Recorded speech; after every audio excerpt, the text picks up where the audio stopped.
Hello everyone, আমি Monika. Welcome to all of you in my channel is learning. আপনারা সবাই কেমন আছেন? আশা করি সবাই ভালো আছেন, সুস্থ আছেন। তো ইজ লার্নিংয়ে আমি আপনাদের সাথে ইংলিশ গ্রামার পার্ট নিয়ে আলোচনা করব। আমি দেখেছি ম্যাক্সিমামের এই গ্রামারে অনেক বেশি প্রবলেম থেকে যায়। আবার এমন এমন কেউ আছেন যারা গ্রামারে একেবারেই উইক। তো আশা করি আমার ভিডিওটা তাদের জন্য বেশি হেল্পফুল হবে। আমরা যখন বুকস থেকে শিটস থেকে গ্রামার্স পড়তে যাই, তখন এই যে বুকসের শিটসের এত এত রুলসের নিচে একদমই চাপা পড়ে যায়। আলটিমেটলি আমাদের রেজাল্টটা থাকে কি? জিরো। তো আমি চেষ্টা করেছি খুবই ইজিলি গ্রামার টপিকসগুলো নিয়ে আপনাদের সাথে আলোচনা করতে। আশা করি আপনারা আমাকে সাপোর্ট করবেন। তো আজকে আমি আপনাদের সাথে সেন্টেন্স নিয়ে আলোচনা করব, যেটা হচ্ছে গ্রামারের first step. So let's start with sentence. Well, sentence সম্পর্কে জানতে হলে আমাদের প্রথমে জানতে হবে সেন্টেন্সটা কি। What is sentence? তাহলে সেন্টেন্সটা কি? সেন্টেন্স হচ্ছে যখন কতগুলো ওয়ার্ড পাশাপাশি বসে অথবা একটার পর একটা বসে একটা সঠিক অর্থ প্রকাশ করে, অর্থাৎ আমাদের মনের ভাব প্রকাশ করতে সাহায্য করে, সেটাই হচ্ছে সেন্টেন্স। তাহলে আমি কি বললাম? যখন কতগুলো ওয়ার্ড পাশাপাশি বসে একটা সঠিক অর্থ প্রকাশ করে, অর্থাৎ আমাদের মনের ভাব প্রকাশ করতে সাহায্য করে, সেটাই হচ্ছে সেন্টেন্স। আমরা সারাদিন হাজার হাজার কথা বলি, তো এত কথার মাঝে তো আমরা হাজারটা সেন্টেন্সেস বলে থাকি না? তো ওই সেন্টেন্সগুলো দিয়ে আমরা আমাদের মনের ভাব প্রকাশ করি একজন অপরজনের সাথে। তো এটাই হচ্ছে সেন্টেন্স। তো আমি একটা এক্সাম্পল দিই। আমি খুব ইজি একটা এক্সাম্পল দিচ্ছি। যেমন আই ট্রাইস, আমি ভাত খাই। তো সেন্টেন্সটাতে ওয়ার্ডগুলো পাশাপাশি বসে একটি সঠিক অর্থ প্রকাশ করছে। তারপর আমি আরেকটা সেন্টেন্স বলি, হি গোজ টু স্কুল এভরিডে, সে প্রতিদিন স্কুলে যায়। এই সেন্টেন্সটাতেও আমরা দেখতে পাচ্ছি ওয়ার্ডসগুলো পাশাপাশি বসে একটা সঠিক অর্থ প্রকাশ করছে, যার কারণে আমরা সেন্টেন্সগুলো বুঝতে পারছি। তো আমরা জানলাম সেন্টেন্স কি এবং আমরা এক্সাম্পলও পেলাম। এবার আমরা যাব সেন্টেন্সের পার্টসে। সেন্টেন্সের দুইটা পার্ট থাকে, একটা হচ্ছে সাবজেক্ট, একটা হচ্ছে প্রেডিকেট। তাহলে আমি কি বললাম? সেন্টেন্সের দুইটা পার্ট থাকে, একটা হচ্ছে সাবজেক্ট আর একটা হচ্ছে প্রেডিকেট। এখন আমরা কিভাবে বুঝবো যে সেন্টেন্সে কোনটা সাবজেক্ট এবং কোনটা প্রেডিকেট? এটা বুঝতে হলে আমাদের অবশ্যই প্রথমে জানতে হবে সাবজেক্টটা কি এবং প্রেডিকেটটা কি। তাহলে আমরা খুব ইজিলি সেন্টেন্সে সাবজেক্ট এবং প্রেডিকেট আইডেন্টিফাই করতে পারব। তাহলে সাবজেক্টটা কি আর প্রেডিকেটটা কি? ওয়েল, সাবজেক্ট হচ্ছে একটা সেন্টেন্সে যাকে নিয়ে কথা বলা হয় সেটাই হচ্ছে সাবজেক্ট, এবং যা কিছু বলা হয় সেই পার্টটা হচ্ছে প্রেডিকেট। তাহলে আমি কি বললাম? একটা সেন্টেন্সে যাকে নিয়ে কথা বলা হয় সেটা হচ্ছে সাবজেক্ট, এবং যা কিছু বলা হয় সেই পার্টটা হচ্ছে প্রেডিকেট। যেমন আমি প্রথমে দুইটা এক্সাম্পল দিয়েছি না সেন্টেন্সের, যে I tries, he goes to school everyday. তো আমি এখন ওই দুইটা সেন্টেন্সকেই সাবজেক্ট প্রেডিকেট আইডেন্টিফাই করে দেখাবো। তো আপনারা দেখতে পাচ্ছেন এখানে আমি দুইটা সেন্টেন্সে লিখেছি।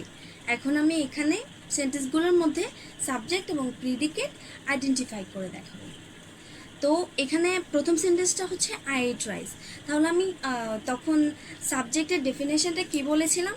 আমি বলেছিলাম একটা সেন্টেন্সে যাকে নিয়ে কথা বলা হয় সেই হচ্ছে সাবজেক্ট, এবং যা কিছু বলা হয় সেটা হচ্ছে প্রেডিকেট। তাহলে আই ইট রাইস, আমি ভাত খাই। তো এই লাইনটার মধ্যে কাকে নিয়ে কথা বলা হচ্ছে? অবশ্যই আমাকে নিয়ে। সো আইটা হচ্ছে সাবজেক্ট এবং ইট রাইসটা হচ্ছে প্রেডিকেট। এটা হচ্ছে সাবজেক্ট এবং এটা হচ্ছে প্রেডিকেট। ঠিক তেমনি হি গোজ টু স্কুল এভরিডে, তো সে প্রতিদিন স্কুলে যায়। কাকে নিয়ে কথা বলা হচ্ছে? তাকে নিয়ে কথা বলা হচ্ছে। সো হিটা হচ্ছে সাবজেক্ট এবং বাকি পার্টটা হচ্ছে প্রেডিকেট। আশা করি আপনারা সবাই বুঝতে পেরেছেন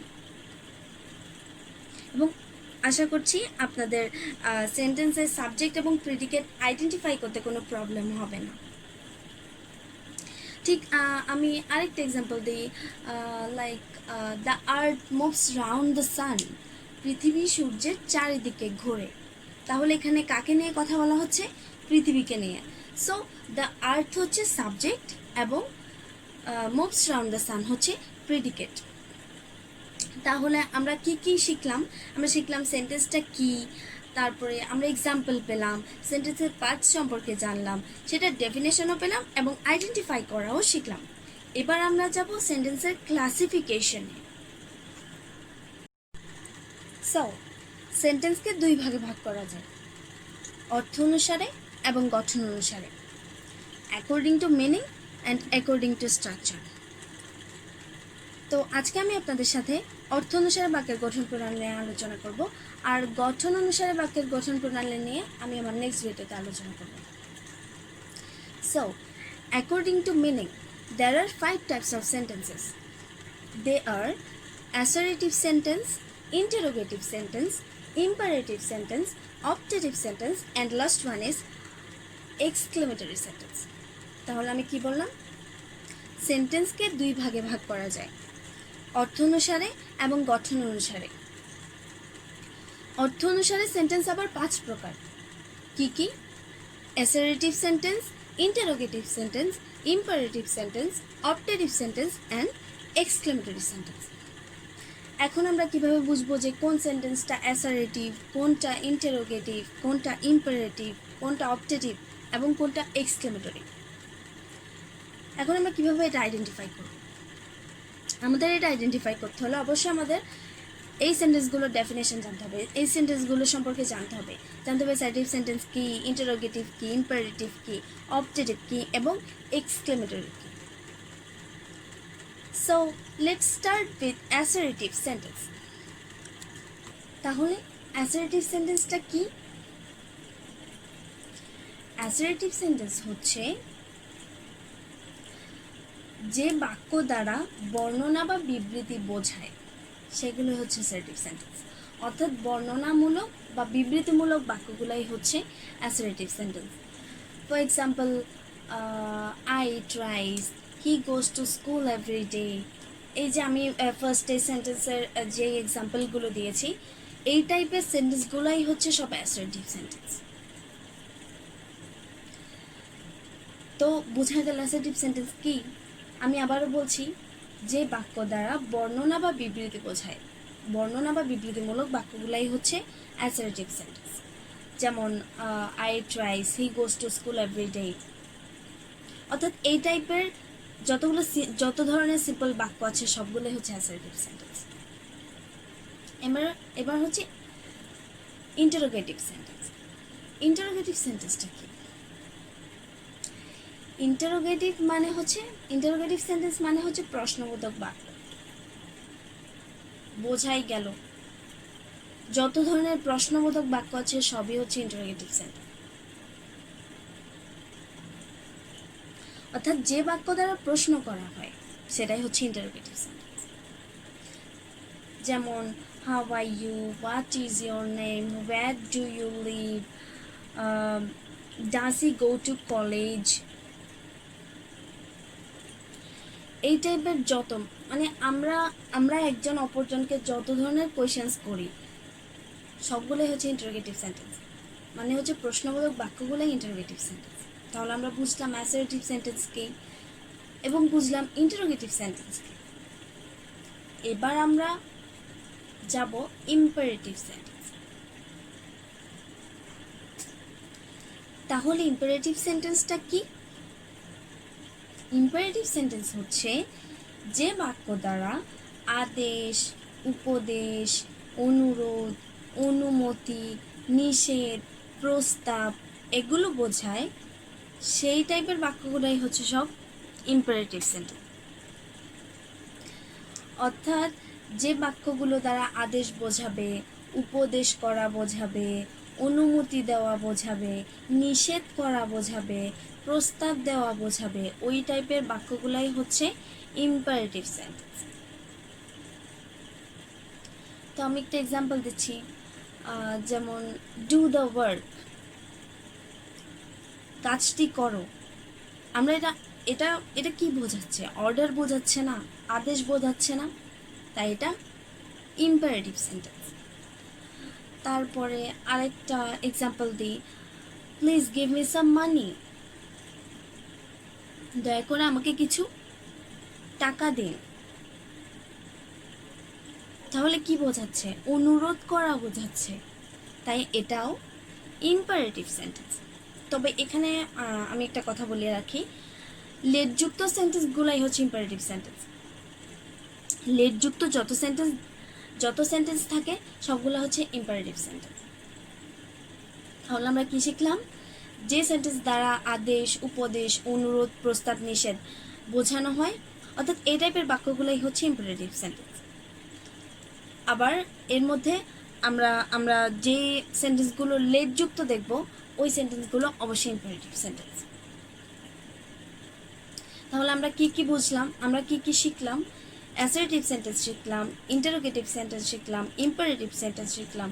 এবার যাব অপটেটিভ সেন্টেন্সে। তাহলে এবার জানা যাক অপটেটিভ সেন্টেন্সটা কি। যে সেন্টেন্স দ্বারা প্রার্থনা, আশীর্বাদ, ইচ্ছা বোঝায়, সে টাইপের সেন্টেন্সগুলো হচ্ছে অপটেটিভ সেন্টেন্স। তাহলে অপটেটিভ সেন্টেন্সটা কি? যে সেন্টেন্স দ্বারা প্রার্থনা, আশীর্বাদ বা ইচ্ছা বোঝায়, ওই টাইপের সেন্টেন্সগুলাই হচ্ছে অপটেটিভ সেন্টেন্স। তবে আরেকটা কথা আছে, ইউজুয়ালি অপটেটিভ সেন্টেন্স মে দিয়ে শুরু হয়, MAY, মে। ইউজুয়ালি অপটেটিভ সেন্টেন্স মে দিয়ে শুরু হয়। সো মে যুক্ত সেন্টেন্সগুলো হচ্ছে অপটেটিভ সেন্টেন্স। তো দুইটা সেন্টেন্স কিন্তু আইডেন্টিফাই করা অনেক ইজি হবে। লেট যুক্ত সেন্টেন্স হলে ইম্পারেটিভ সেন্টেন্স, আর মে যুক্ত সেন্টেন্স হলে ইউজুয়ালি অপটেটিভ সেন্টেন্স। ওকে, তো আমি একটা এক্সাম্পল দিচ্ছি। For example, may God bless you. তারপর আরেকটা এক্সাম্পল দিচ্ছি, may you be happy. But sometimes এই টাইপের সেন্টেন্সে মে উজ্জ্বল রেখেও লেখা যায়। লাইক আমি ফার্স্টে বলেছি মে গড ব্লেস ইউ, সেখানে গড ব্লেস ইউ লেখা যায়। আবার মে ইউ বি হ্যাপিতে বি হ্যাপিও লেখা যায়। তো তো আমরা কি বুঝলাম? যে সেন্টেন্সগুলো দ্বারা প্রার্থনা, আশীর্বাদ বা ইচ্ছা বোঝায়, সেগুলোই হচ্ছে অপটেটিভ সেন্টেন্স। ওই টাইপের সেন্টেন্সগুলো সবই হচ্ছে অপটেটিভ সেন্টেন্স। তাহলে আমরা এখন পর্যন্ত কোনটা কোনটা শিখলাম এবং জানলাম? আমরা জানলাম assertive sentence, interrogative sentence, imperative sentence, optative sentence. এবার হচ্ছে লাস্ট ওয়ান, এক্সক্লেমেটরি সেন্টেন্স। তাহলে এক্সক্লেমেটরি সেন্টেন্সটা কি? এক্সক্লেমেটরি সেন্টেন্সটা হলো যে সেন্টেন্স দ্বারা মনের আকস্মিক আবেগ বা বিষয় ভাব প্রকাশ পায়, সে টাইপের সেন্টেন্সগুলোই হচ্ছে এক্সক্লেমেটরি সেন্টেন্স। অর্থাৎ মনের আকস্মিক ভাব, তারপরে বিষয় ভাব, এগুলো আমরা যে সেন্টেন্স দ্বারা প্রকাশ করি সেগুলোই হচ্ছে এক্সক্লেমেটরি সেন্টেন্স। যেমন আমরা যখন খুব সুন্দর একটা সিনারি দেখি, তখন আমরা বলি না, ওয়াও সিনারিটা কি সুন্দর। তারপরে কোনো একটা সুন্দর মেয়ে দেখলে, ওয়াও মেয়েটা কি সুন্দর। এই যে আমাদের মনের আকস্মিক ভাবগুলো প্রকাশ পায়, তো তো ওটাই হচ্ছে এক্সক্লেমেটরি সেন্টেন্স। ওই টাইপের সেন্টেন্সগুলোই হচ্ছে এক্সক্লেমেটরি সেন্টেন্স। তো আমি কয়েকটা এক্সাম্পল দিচ্ছি। যেমন হোয়াট এ নাইস বার্ড, কি সুন্দর পাখি। তারপর হচ্ছে how beautiful the girl is, মেয়েটি কত সুন্দর। তারপরে হচ্ছে hurray, we have won the game, hurray, আমরা গেমটা জিতে গেছি। তো এই টাইপের সেন্টেন্সগুলোই হচ্ছে এক্সক্লেমেটরি সেন্টেন্স। এবং আমরা দেখতে পাচ্ছি এই সেন্টেন্সগুলোতে এই যে মনের আকস্মিক ভাবগুলো প্রকাশ পাচ্ছে। সো এই সেন্টেন্সগুলোই হচ্ছে এক্সক্লেমেটরি সেন্টেন্স। আচ্ছা, তো আমি একটা কথা বলে রাখি, ইউজুয়ালি এক্সক্লেমেটরি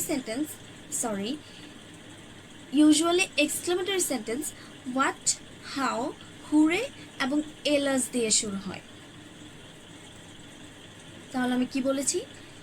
এক্সক্লেমেটরি সেন্টেন্স সাধারণত হোয়াট, হাউ, হুরে এবং এলাস দিয়ে শুরু হয়। যদি হোয়াট, হাউ দিয়ে সেন্টেন্স শুরু হয় তাহলে সেন্টেন্সের লাস্টে নোট অফ এক্সক্লেমেশন বসে। এটা note of exclamation.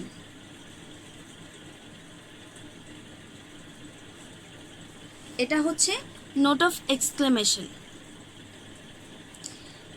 Exclamatory sentence যদি হোয়াট, হাউ দিয়ে শুরু হয় তাহলে সেন্টেন্সের লাস্টে এক্সক্লেমেটরি সেন্টেন্স যদি হোয়াট অথবা হাউ দিয়ে শুরু হয় তাহলে এক্সক্লেমেটরি সেন্টেন্স বসবে, নোট অফ এক্সক্লেমেশন বসবে সেন্টেন্সের লাস্টে।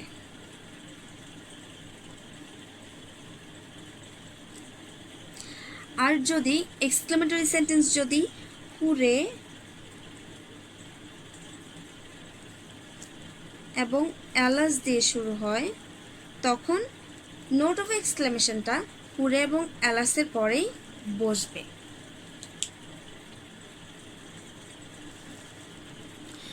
তাহলে আমি কি বললাম? এক্সক্লেমেটরি সেন্টেন্স যদি হোয়াট এবং হাউ দিয়ে শুরু হয় তাহলে নোট অফ এক্সক্লেমেশনটা সেন্টেন্সের লাস্টে বসবে। আর যদি এক্সক্লেমেটরি সেন্টেন্স হুরে এবং অ্যালাস দিয়ে শুরু হয় তাহলে নোট অফ এক্সক্লেমেশনটা হুরে এবং অ্যালাসের পরেই বসবে। ক্লিয়ার? তাহলে আমরা সেন্টেন্সের 5টা টাইপই পড়ে ফেললাম। কী পড়লাম? অ্যাসার্টিভ সেন্টেন্স পড়লাম, ইন্টারোগেটিভ সেন্টেন্স পড়লাম, ইম্পারেটিভ সেন্টেন্স পড়লাম, অবজেক্টিভ সেন্টেন্স পড়লাম এবং এক্সক্লেমেটরি সেন্টেন্স পড়লাম। So that's all for today. আশা করি আমি আপনাদের বোঝাতে পেরেছি এবং আপনাদের বুঝতে কোনো প্রবলেম হয়নি। তো কারো যদি কোনো প্রবলেম থেকে থাকে বুঝতে, তবে অবশ্যই সেটা আমাকে জানাবেন। And please subscribe my channel and please support me. আশা করি আপনারা অনেক সাপোর্ট পাবো। আর সেন্টেন্সের রেস্ট পার্টটা আমি আমার নেক্সট ভিডিওতে আলোচনা করব। তো দেখা হচ্ছে নেক্সট ভিডিওতে। Till then, be happy and stay safe. Thank you.